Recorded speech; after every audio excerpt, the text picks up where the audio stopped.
Because just going, I understand what complexity is, does not help someone who's staring down the barrel of a reorg or of a major disruptor or of an acquisition or of a private-public partnership. It doesn't help you to just go, complexity. Yeah, and all the org design practitioners like us who are listening to this podcast, they probably, maybe they just gasped a little bit because we love talking about complexity. We love it so much, I know. Hey, everybody. Welcome to the show. I'm Rodney Evans, and that guy is Sam Spurlin. Rodney Evans. Hello. How are you this fine morning? Hello. I'm well. It is gloomy and I'm silly. Welcome, Sam and listeners and me to At Work with the Ready. This is a podcast about modernizing organizations as the future of work meets the present moment. This is the first episode of our mini-series on Depthfinding. Yeah. Those lasers? Yeah. Okay. Sure. No, many of you have been waiting for this, and many of you don't care about it at all, but you will very soon because we are diving into it. Feet first, head first? I don't know. Something first. I don't know. How do you dive? Let's find out. I love it. Yeah, there are definitely some number of people that are like, finally, and some number of people that are like, I don't know what you're talking about. And either way, you're welcome, and it's going to be fun. This week, we're going to start wading into our organizations in a slightly new way. There will be things that are similar to the standard podcast, but the whole idea of depth finding is for us to start to see and understand what has been historically not comprehensible about organizations. So before we dive into that, Sam, what are we going to do check-in wise? Before we check in, I just have to check with you, Rodney. Are the diving in the water metaphors just going to be just everywhere? I think that's it. I think we only get two per season. We've already hit our limit. Maybe two per episode. 2 minutes in. Yeah. It's really hard not to once you start, but I feel like we have to hold ourselves back or people will hate us. That's true. I will hate us. Rodney, check-in question. Here on this early mid-December day, can you say something nice about winter? Ugh, why? Why would I have to? I guess the answer could just be no. I mean, the question is, can you? Don't you love it when you're early in a project and you try to do a check-in round question with clients and they answer with one word and you're like, okay, next. I will say about winter that one of the less great things about my personality is that I feel guilt about staying inside when it's nice out. And I feel very driven to like be outside and be doing things when the sun is shining. And I do feel like when it's really cold and when it's a little bit gloomy, I have an excuse to make a fire and eat soup and snuggle with my dogs in a way that is actually enjoyable because I don't feel like I should be doing something else. And that is probably my favorite thing about winter is an excuse to stay inside and avoid it altogether. I love it. That's a great one. For me, and this is a weird one, but I feel like in winter, when it's very cold and you dress appropriately for that cold and you don't feel cold, it feels like yes, like I nailed this. Like I nailed dressing myself in such a way that this frigid situation is not affecting me at all. Comparing that to summer, where I feel like at some point there's nothing you can do. Like you can't remove more clothing and still be a person out in the world. You can wear. In winter, though, I feel like there's skill involved to dressing appropriately for the weather, and I enjoy that. This is the most Sam Spurlin answer to a check-in question, which is like, I enjoy being correctly prepared for something. Yeah, I enjoy strategizing about it and then executing it and then retrospecting on how it went and getting it better next time. I love it. That's amazing. All right. What are we going to do, Sam? Yeah, so as I mentioned at the top, we are kicking off our multi-part miniseries on the idea of depth finding, a new framework from the Ready for thinking about and working with the complexity of organizations. Yeah. This is something that we've been working on for almost a year. And now I have so much to say that I can barely keep it inside my face. So here we are. That's a sign that you're ready to podcast about something. I'm When you ready to can't keep it podcast. in your face, then you put that face in front of a microphone and That's you right. Just capture those let her thoughts. rip. Yeah. Exactly. That's what today is. And also know that there is a lot here. There's a lot of ground that we're going to cover. And so today is meant to be the lightest, easiest, most accessible teaser. And it's Sam and my job to then let this thing unfold and really like fill in the lines of this over several episodes. Today is just to get us started and get you read in to our brains on this particular body of work. So we're going to start right with the action, right? Yeah. Let's do it. Okay. I think we have two kind of vignettes, stories, cases that we want to use as the anchor of this episode. So let's just jump right in. And why don't we start with the one that you are going to talk us through? Yeah, sure. So there's a prevailing issue that I see and we see with strategy. We've talked about strategy on this show before. We've talked about the problems with how strategy is done, that it is done as a season, that it is done as an asset, that it is done in an ivory tower, that it is not used day to day to make choices, et cetera, et cetera. And so if we start to think about this through a depth finding lens, we stop saying, maybe what's in the PowerPoint deck isn't perfect, or maybe it is that we didn't make the right exact asset, and we start to think about what is really going on. So, in my example, the cross-functional challenge that we will articulate is strategy is not effective in steering an organization. And the reason I think this is important is because generally setting strategy is the leadership team's most important work. Yeah. And a lot of leaders we talk to feel like their strategy is very clear and they don't understand why it isn't executed. They don't understand why it isn't crystal clear to everybody in the organization. And they feel a level of frustration that's like, all I do is talk about this. All we do is push comms about this. Why doesn't anybody do anything? Right. And so now I have to tell you a little bit about the depths. We've been sort of like sideways at this for a while. So some of you probably have Yeah. already put this puzzle together. But We've been effectively, dropping clues the past few I know, episodes. We'll for like all our reference Twilight Zone or Midnight stuff. Now it's gonna all come together. for all the org design detectives. So here's how the framework looks, and there will be a link in the show notes so that you can see this because this is a visual framework. Let's start at the top. We have the sky. That's the top. What happens in the sky is the external why for what's happening in your organization. This is the weather. This is the threats and the opportunities that you're meant to be responding to. The surface layer of our depths is the sunshine zone. This is where we have clarified assets like your strategy deck, like your org chart, like your job descriptions, anything that I could see from the outside or from inside the organization that is clear and written down sits in the sunshine zone.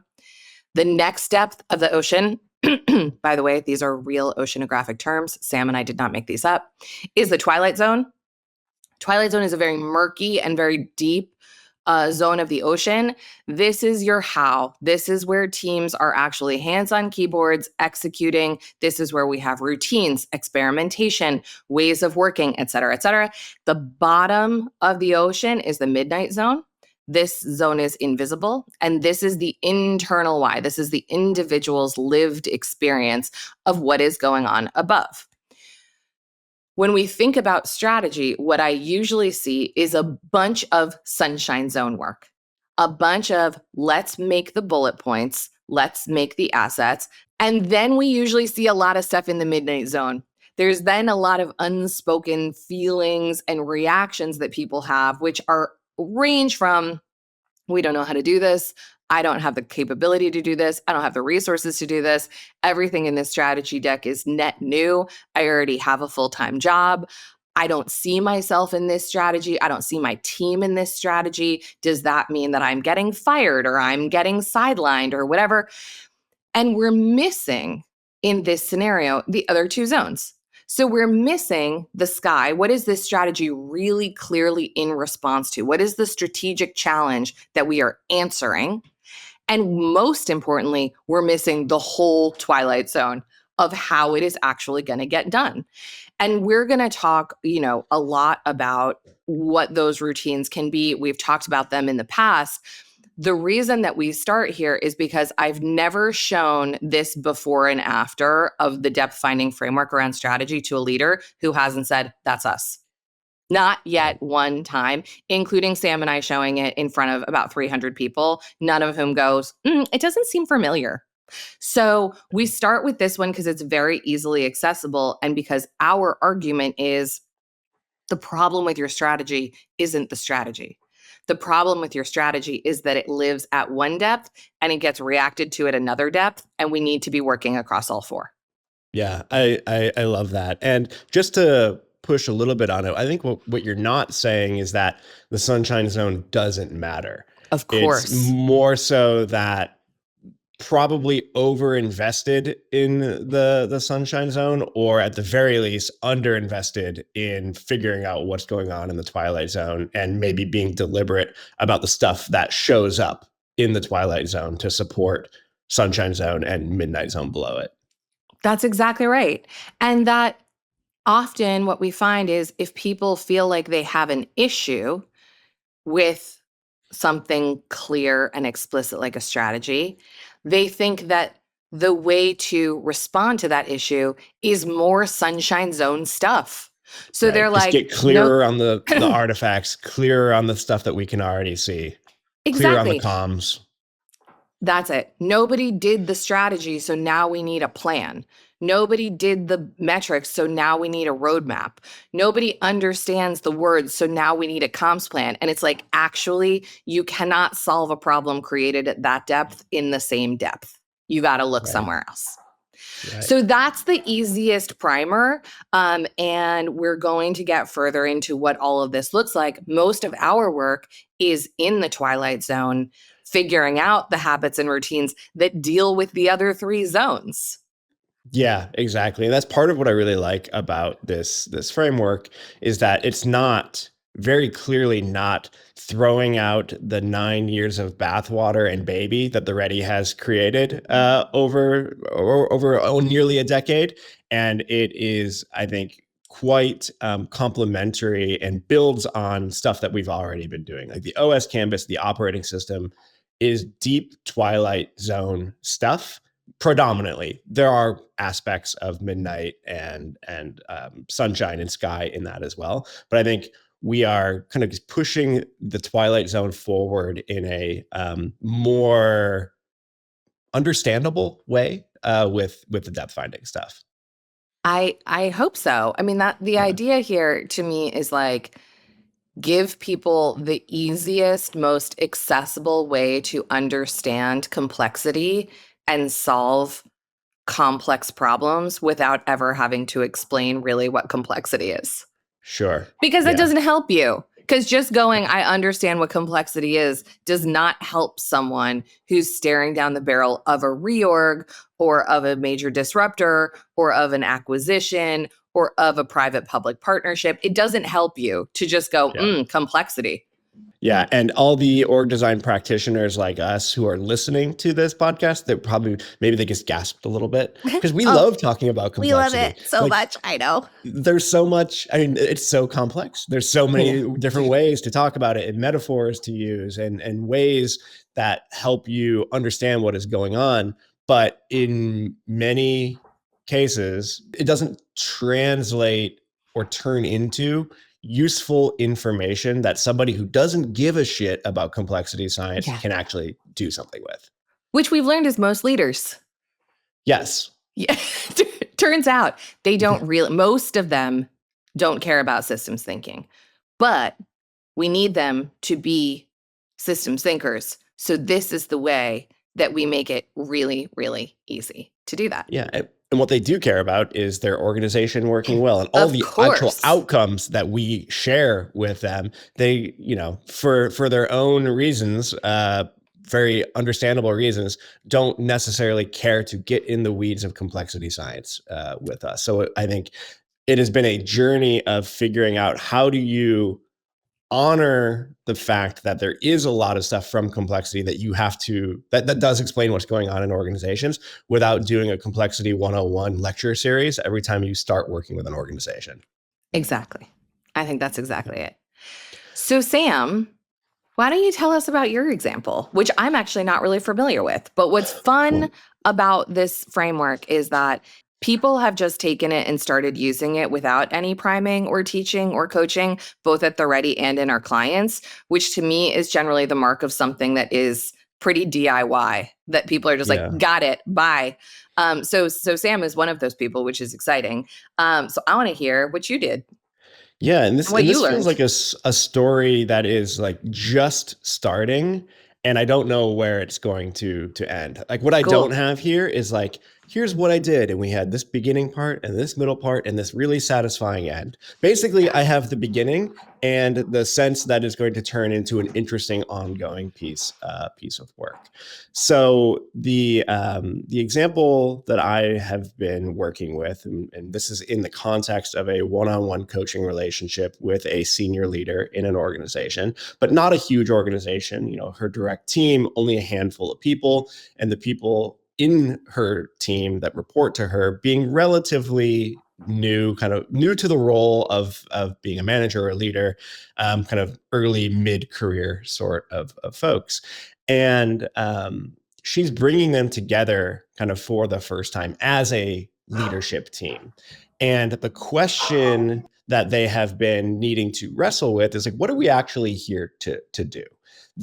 She has the sense that there are basically they need to kind of raise their gaze around what is happening in the organization. They should not be coming together and just being hyper tactical on the work of the team. That may be part of it, but there's likely to be conversations that are worth having that are at a different level than that. So I brought out the depth finding kind of visual, and we started talking about, well, perhaps we can use this to start to put some guardrails or some guidance around what is this team actually here to do.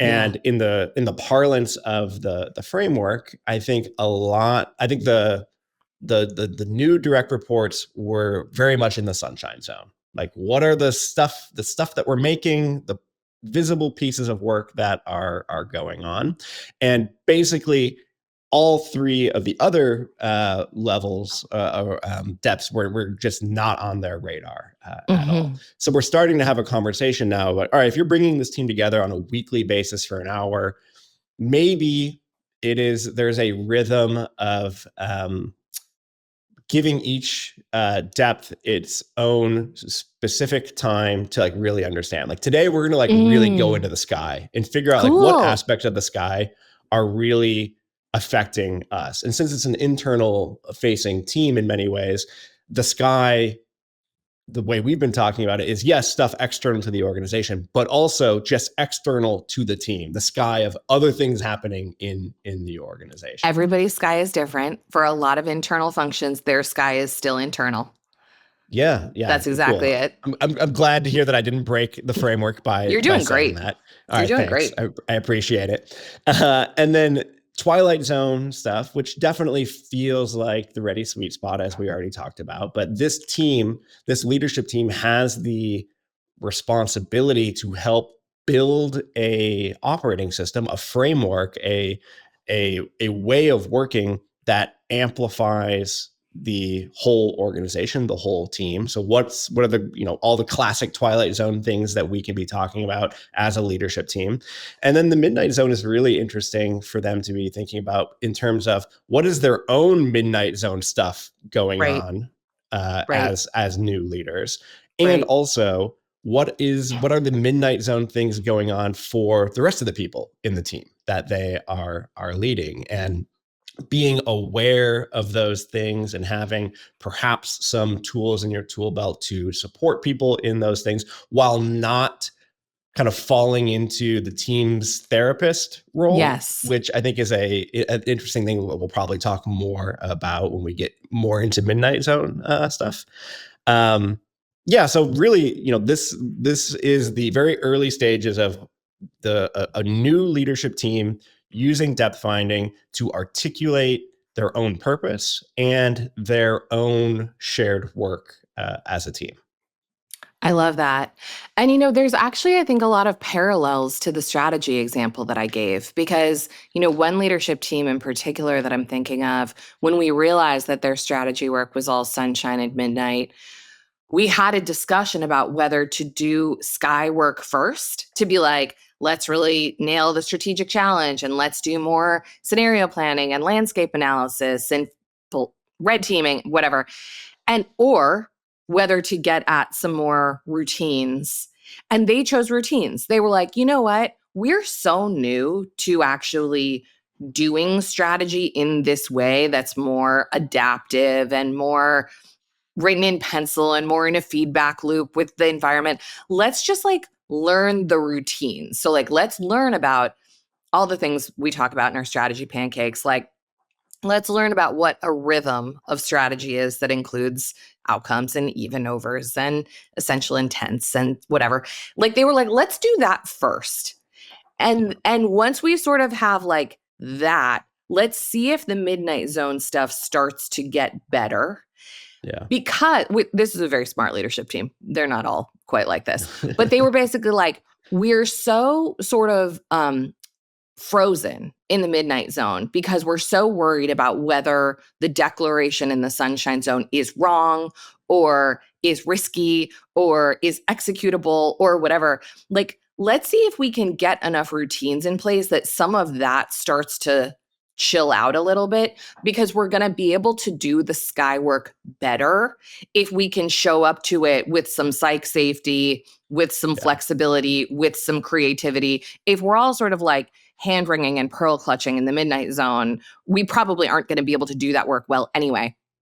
I say this not as a prescription, but because I think, to your point, the purpose of the framework is not you need to fill in all of these levels perfectly. The purpose is to understand where you're overinvested and underinvested and what you're going to do about it, basically, and not just be like, we have one move, we're going to keep making that move and hope that it works differently, and instead understand that if it's not working in one place, the cause is somewhere else.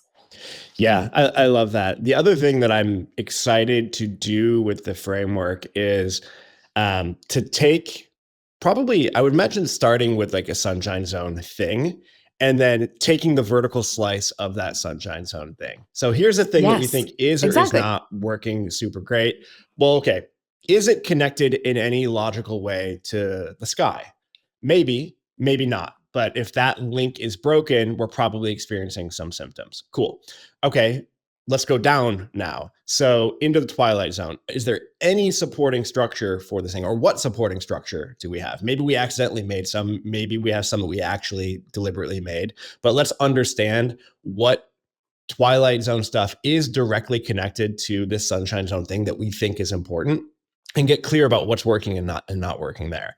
And then going one level deeper, well, what are the midnight zone things that we hypothesize or know for a fact are going on for people that is radiating up throughout? And is there any connection between what is actually happening in the midnight zone to how we are addressing that in twilight and I guess primarily just twilight? I think there's a lot of interesting stuff to be done in the future, really being explicit about how these things are connected and seeing where they have broken, and where there are broken connections. I think there's work to be done. I think that's exactly right. I think it's exactly right. And I think that, to your point about the sunshine zone, if you take something like compensation as a really easy example, as a really easy thin slice that you can run all the way down. Yeah. Usually compensation, there's something in the sunshine zone that's like, this is our compensation philosophy and these are our pay bands. Right. And it's usually in response to the market to stay competitive with talent. That's your sky. Usually there's very little in the twilight zone. It's just you get told what you're getting paid and then you get paid it. But there's usually not a place for sense making and understanding, both with the people who are compensated and with the people who are making decisions. And then it's rife with midnight zone stuff.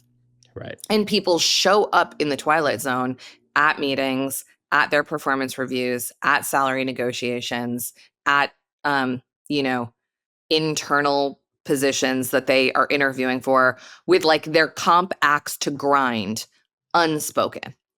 And so it's like, okay, well, what are the routines that we could start to use in the Twilight Zone to alleviate some of that? Specifically, so that, to your point, we're not trying to triage every single perfect person's beef with their Right. comp. And instead, we're creating clarity and forums and formats for why we made these choices, for what the trade-offs were, so that people can do their own Midnight Zone work to be like, Right. well, this is not for me. Or to be like, oh, that actually makes a lot of sense. Or whatever. It's like, Or even it like, has I to work disagree, together. but okay. But Like, I okay, don't think but it's clearly not that going to change. yeah, and like, and I either can or can't live with that. If I can't, great, Exactly. good for me to know. Let's find something else to do. I can live with it. Okay, then like let's carry on. I mean, the goal is not that the Midnight Zone completely disappears and everybody is stoked 100% of the Of time. Like, course. talk about unrealistic expectations. Of course. I think that's exactly it. So this was a super quick primer. We're going to get into so many more examples and how we hope you can use this. But hopefully this gave you an initial sense of the framework. Jack can post a strategy before and after that basically shows the case that I described, and we'll also post just a blank template so that you can start to use and understand this.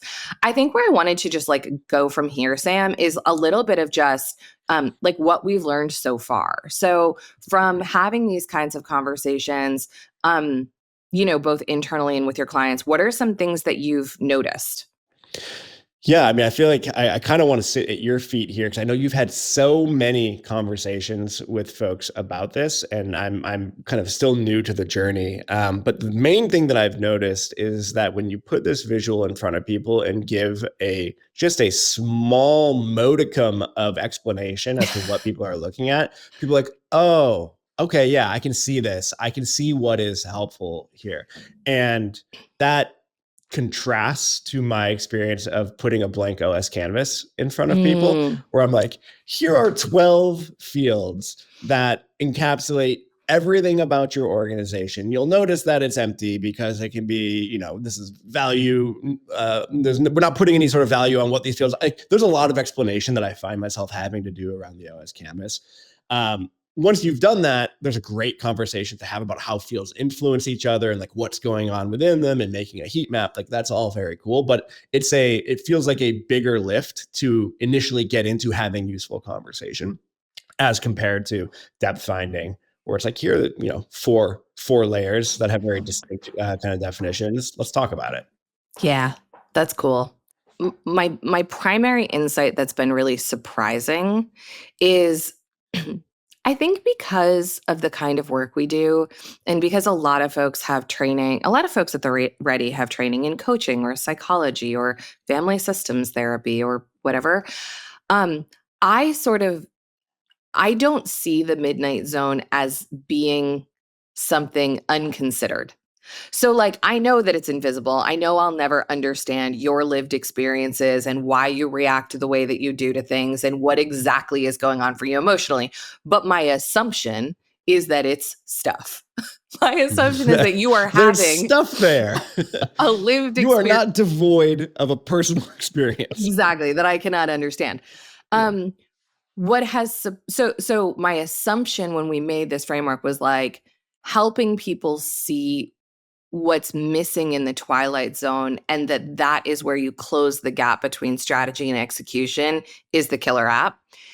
And what I've found through dozens or maybe now 100 conversations is Midnight Zone is the killer app, because giving people even just that label for what the fuck is going on, just even when I have done this as a talk in places, how quickly a team goes to, what, I think there's more Midnight Zone stuff here than we realize. Or like, I'm realizing that my own Midnight Zone stuff is showing up. They don't have to say what it is. That's not Yep. really the point. The Yep. point is that they're able to name this invisible, opaque swath of really important data Yeah. without actually excavating it in a way that they're unwilling to do. And it is really important. It's really often the thing that is preventing everything above from doing a fucking check-in round, to having a clarified strategy, to Yeah. adapting to an external disruption. Often the problem is midnight zone stuff, and we just tend to not talk about it except in a therapeutic way, which is not always super useful in a systems Yeah. context. That is so true, that being able to just use the phrase midnight zone Midnight zone. stuff to name a whole body of feelings and emotions that in certain contexts are probably useful, maybe a therapy context to name those specific things. But in a lot of work contexts, just naming the fact that there are these things going on for us without getting specific, I think is really powerful. Because once we've named it, we can honor it. We know we are honoring the fact that there are things here. And also, this is not the time or space. I do not have the skills or the experience to really dig into it, but it's still there. We're not pretending like it doesn't exist, which I think is the default when you don't have something like the phrase midnight zone to use. Yeah. And we're not trying to manage people out of it. We're not Yeah. just saying write more sticky notes in the retro, or speak up more in meetings, or be more not like who you are, because we're like, okay, there's stuff going on for you. It's informing how you show up in the Twilight Zone. Got it. And Yeah. and from there, I think that, the other, like, my other really big takeaway from doing these conversations and showing people the way that I've been doing this out in the world is, like, I've been talking to, like, board members, CEOs, chiefs of staff, VPs of large organizations. And I just start with the prompt, what's the hardest problem that you're trying to solve right now? And they explain it to me, and I fill in the framework without showing it to them. And I show it to them, and then I go, what do you notice here? And really quickly, just the awareness of what is going on shifts something about it. And I think that, like, a lot of consulting in the world, not just trad consulting, we definitely fall into this too, because this is what clients want. Everybody just wants to know what we're going to do about it. What is the action or the activity that is Yeah. going to fix this? And it's like, you can't solve a problem you can't see. And what we usually find, what I'm finding in these conversations, is just people understanding what the fuck is going on. They're walking away from that conversation going, here's what I'm going to do. And it's not what I thought I was going to do. And that to me is like, was really surprising and was really interesting in a lot of these discussions. And, we'll talk about this case some other time, but in one instance, we realized that, like, this person was really dealing with a lot of very profound Midnight Zone stuff, was really trying to solve it in a very Twilight Zone way. And there was nothing that had been articulated in the Sunshine Zone, period. And that actually that was the problem. And she kind of walked away being like, I'm just going to go and, like, write this down and get Yeah. consent and share it publicly. That might actually be the thing. And I was like, Yeah. go get it. Let's find out. You know what I mean? So it's Yeah. like the inversion here that we're trying to create is moving from a very surface level understanding of what's wrong and hopping immediately to action or experimentation, to a more nuanced understanding so that you can make less effortful change. Right.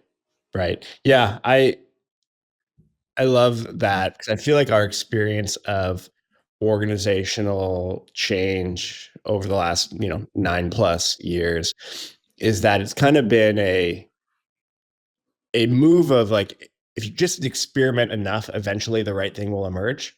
Yeah.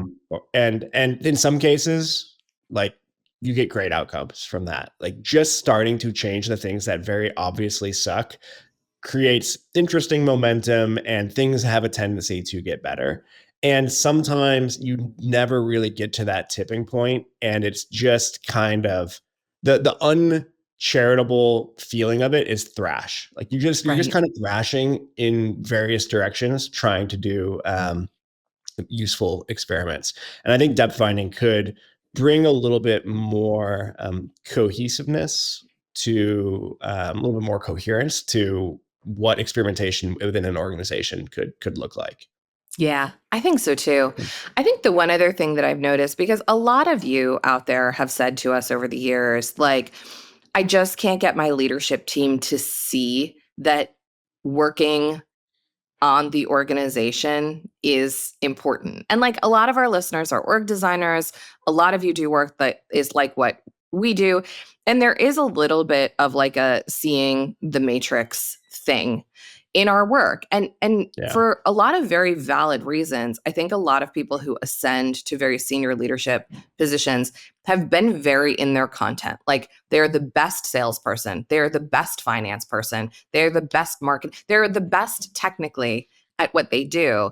And their job hasn't been to understand the organization around them in a nuanced way. And just going back to the beginning of this conversation, nobody wants to do graduate level complexity science work in order to do so.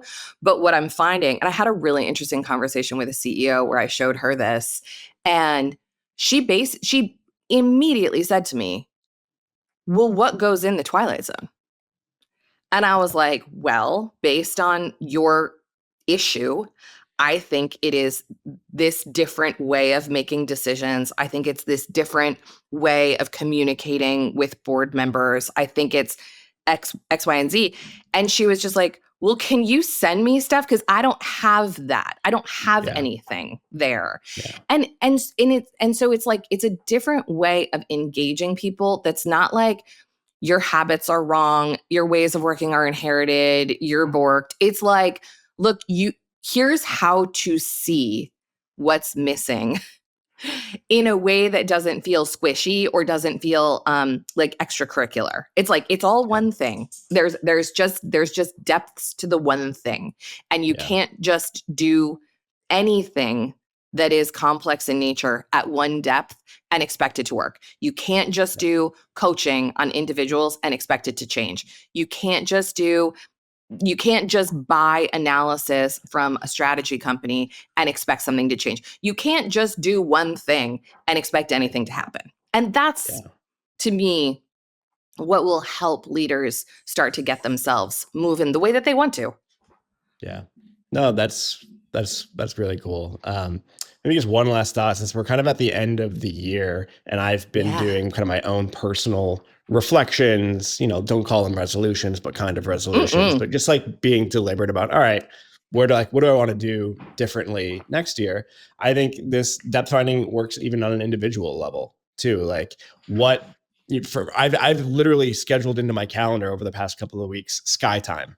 And that's just like Yeah. where I'm going to get smarter about what's going on in the world and what are the sunshine zone things that I really care about making happen for myself in 2025. And then what support structures do I need to be able to do that? And then, what's my midnight zone stuff that's either motivating me or making me afraid or making me avoidant of these various things that I want. So, I think a sign that this is touching on something true to complexity is that it seems to work across like every size of unit that could potentially do something with it, from the individual to doing depth finding as an entire organization to as a team. That fractal nature of it, I find very satisfying as a complexity nerd.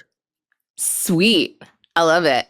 So, Sam, that felt like a lot of information, a deep dive, if you will, in a relatively short episode. Hey, she's here That's all three week. though. We too many. It's my show and I'll do what I want. So stick with us for the journey. We are going to give you guys so many practical tools to use. This is the place for leaders to understand their orgs, for you to help your leaders see through the matrix. And we're going to steer too as we hear from you. So, tell us what you want more and less of. And nothing is written in pen or carved in a stone tablet just yet. So we're also going to be flexing along the way to make this maximally useful for everybody out there. Hell yeah. Well, let's wrap this episode here, the first in our mini series about this new framework. Future episodes, we're going to get even deeper into what depth finding is and how you can use it. So here's our ask of you, though, and this is a little bit different than how we normally close an episode. Take a look at the depth finding visual linked in the show notes and email us the answer to this question. What zone is your team over investing in? Send it to depthfinding@theready.com. If we get more than 10 responses, Sam and I will share how it breaks down on the show. The music for this mini-series is Yagadang by BG and Coyote Radio. Our show is produced by Jack Van Amberg, who truly it wouldn't be possible without you, Jack, and engineered by Taylor Marvin. Our team at The Ready makes it all happen by helping companies solve their biggest problems out there so that we can share stories right here. Thanks so much for listening.